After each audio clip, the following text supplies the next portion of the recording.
এর বাইরে আরেকটি এই স্কাই, এটা সবুজ না স্কাই, নীল কালার যে ফর্মটা আছে, এটা সংবিধান সংস্কার পরিষদ সদস্যদের শপথ ফর্ম। আমরা কেউ সংবিধান সংস্কার পরিষদের সদস্য হিসেবে নির্বাচিত হইনি এবং সংবিধানে এটা এখনো ধারণ করা হয়নি।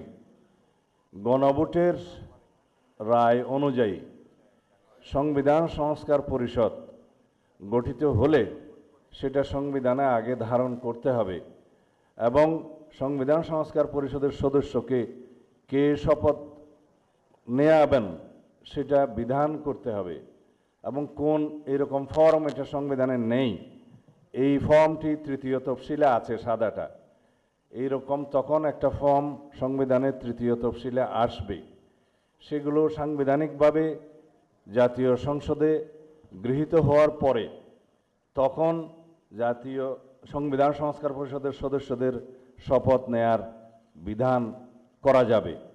বিধায় আমরা এখন সাংবিধানিকভাবে এই পর্যন্ত আমরা এসেছি, আমরা সংবিধান মেনে এই পর্যন্ত চলছি এবং আশা করি সামনের দিনেও চলব।